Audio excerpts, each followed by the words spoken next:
Hi, again, this episode is also a direct sequel to the previous one. I hope you remember what we did in the previous episode. We examined a simple example that has 3 central flaps. Another thing we did was folding a base. But we didn't narrow it down. So let's do that, but remember that we need to rearrange all central flaps in such a way that we get a 1-unit wide base, with all flaps on the paper edges being free. This means that all central flaps must be hidden inside other flaps or a river.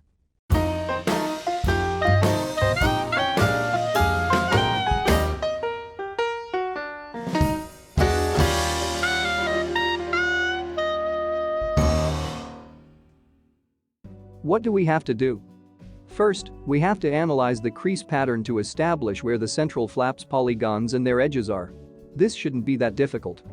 Now, knowing where the central polygons are, we can flip these central flaps over one of their edges, thus forming a hinge crease there. The direction in which we are going to do it is in most cases fully arbitrary. The only constraint comes from the fact that we have to be sure that our central flap can fit inside another flap or a river in which we intended to put it in. The criteria that define if a central flap can fit in or not are mostly based on the position of the ridge crease of that flap or a river. Simply put, when pressed in, a central flap must never be in collision with the ridge crease of its host. But let me demonstrate this. First, we need to lower this small flap. By lowering it, our central flap becomes fully visible. What is more important, it becomes free, meaning we can lower the central flap too. You see what I'm doing? By lowering the central flap down, I am leveling it with the small flap, thus eventually hiding it inside. Okay? The same procedure can be applied on the other side as well. Let me show this too. Do you see what I'm doing? Okay. Now what is left is this central flap in the middle. We will hide it inside this large flap. How? Well, quite simple actually. Instead of pressing the central flap in, we'll open it like this and then turn this large flap up, thus making it literally swallow our central flap. You see? We've managed to fold our base.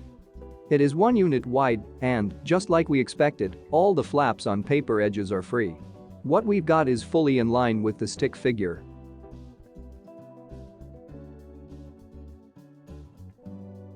As you can see, all the flaps that were on paper edges are clearly visible.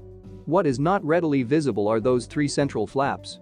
They are here for sure, but hidden inside other flaps. Take a good look. The first central flap is inside this small flap. Do you see it? The next one is inside another small flap. Here. And the third one is inside this central 2-unit long flap. Do you see it? I hope this is clear. Furthermore, I'd like to point out an interesting idea. You see, I've already told you that all flaps are free except central ones. They are trapped inside other flaps. Now, the question is it possible to know where central flaps are hidden without folding a base? Well, this is something I'd like to talk about. You see, a mere analysis of the crease pattern is enough to find this out. Let me show you how. Let's start with the central flap in the middle.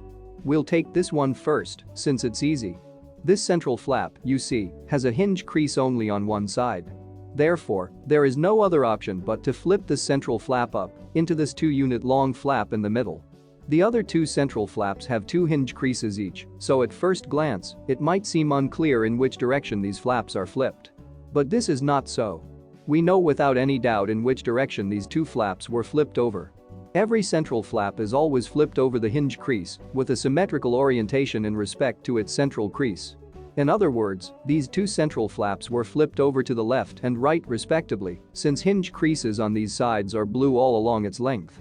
On the other hand, the hinge creases on the lower side are not symmetrical.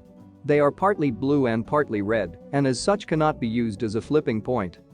Remember this, a hinge crease over which we can flip a flap must be symmetrical. To make this more understandable, let me show you the same idea on our previous example. This is our old example. I hope you still remember where the central flap is. It's this yellow polygon. As you can see, it has only 1 hinge crease, so it's obvious that it has to be flipped over to the right.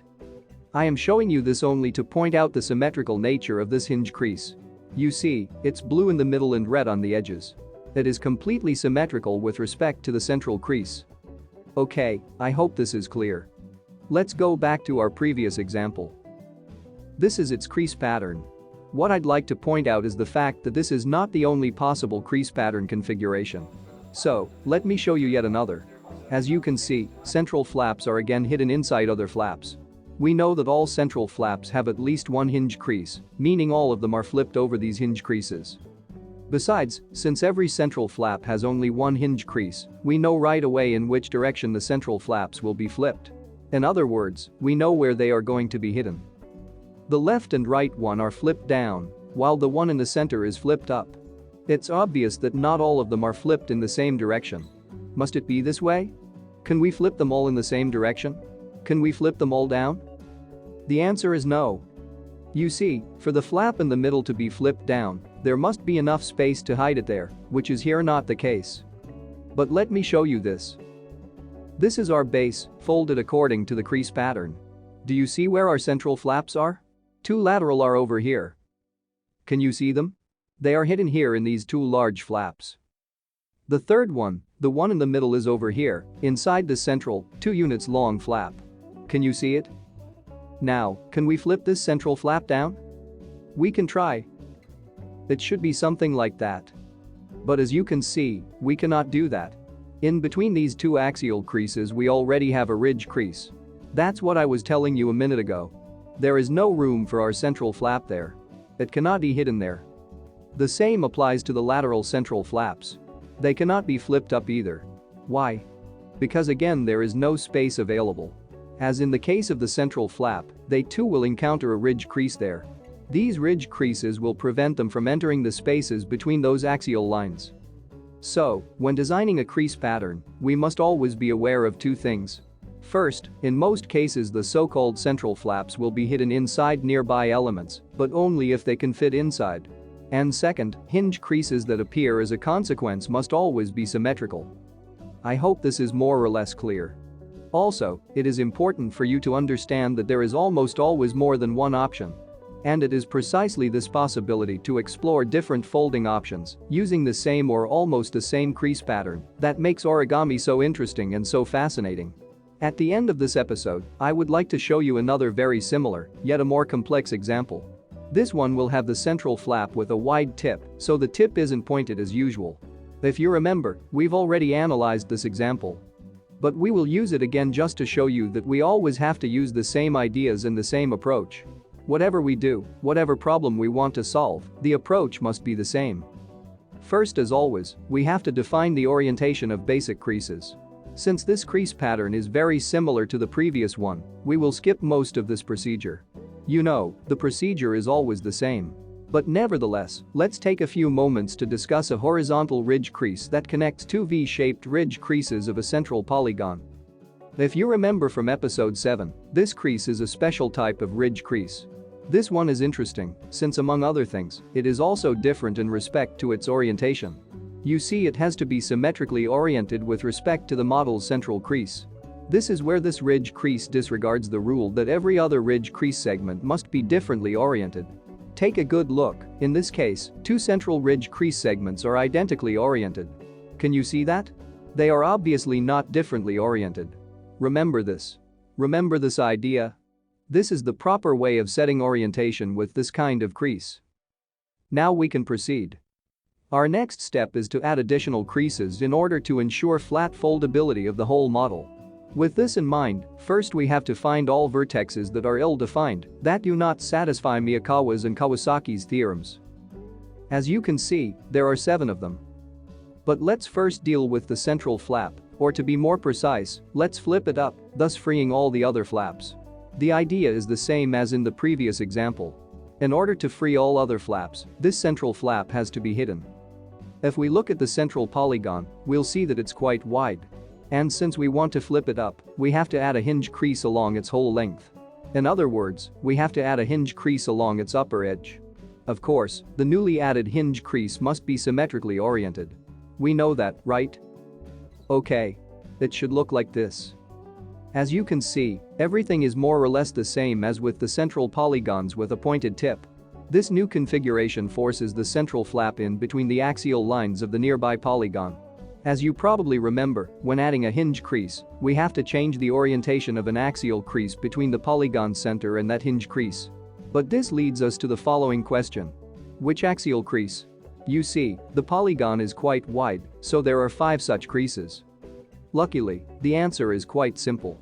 The central one. That's this one. Do you see? That being done, we've managed to solve the most complex part of our ill-defined crease pattern.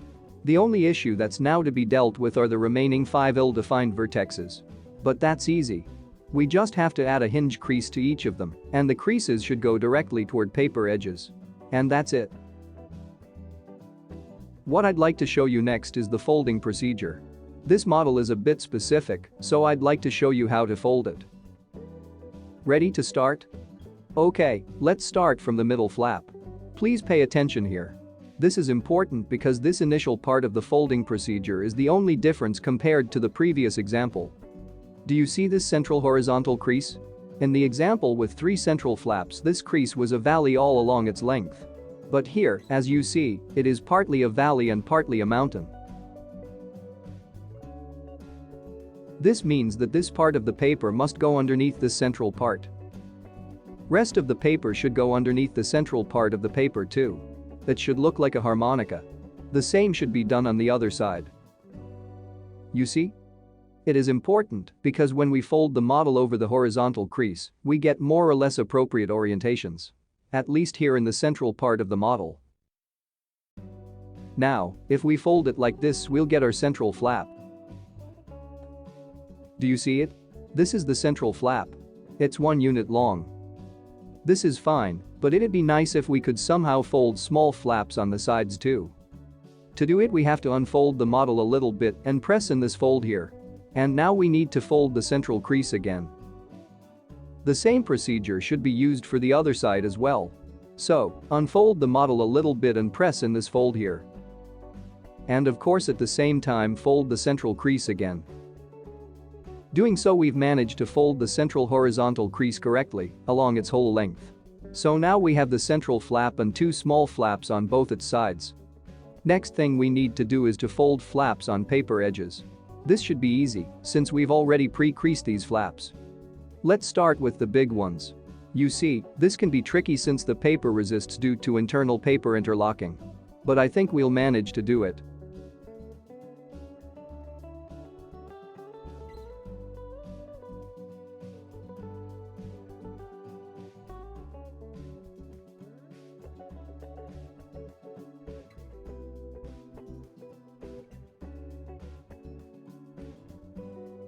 Okay, this is it. The last step in terms of folding is to fold these 3 flaps on this side as well. That's quite easy.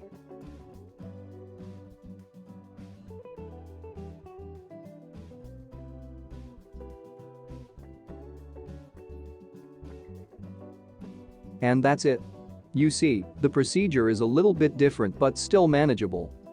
Now, since on such a tightly folded model the central flap is completely hidden, we might consider releasing it by opening up the central fold. You see, we could do something like this. Doing this, our base will become wider, and the central crease will be also wider and completely free. Look at the crease pattern. This move, in theory, is not supposed to change the model itself. The stick figure is supposed to stay the same, if, and I would like to stress this, if the central crease is an axial crease. Unfortunately, this is not the case in our model. If we analyze our original crease pattern, we'll realize that in the lower part, between 2 large polygons, our crease is not an axial, but a hinge crease. Do you see it? Consequently, opening up the central crease inevitably results in the change of the stick figure. Take a look at the crease pattern. Do you see what's going on when I open the model? Do you see the difference? Difference is by no means small. You see, not only do we have no central crease, but the complete model configuration has been changed. What has really happened? First, both large flaps were shortened by 1 unit. Additionally, we got a river in between these 2 large polygons and the rest of the model. This here is this newly formed river. Also, we got 2 additional polygons in between these 2 large ones. Can you see them on our model? Not really. Well, that's because they're literally buried deeply inside the newly formed river. Believe me, they are there for sure.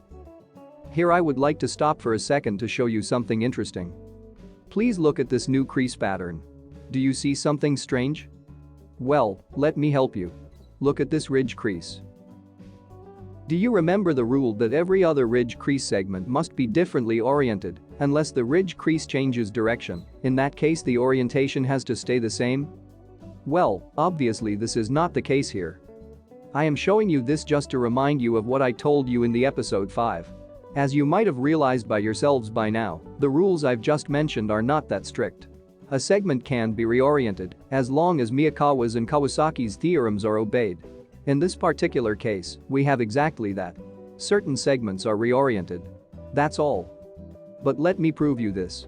You see, if we pull these two hidden flaps out like this,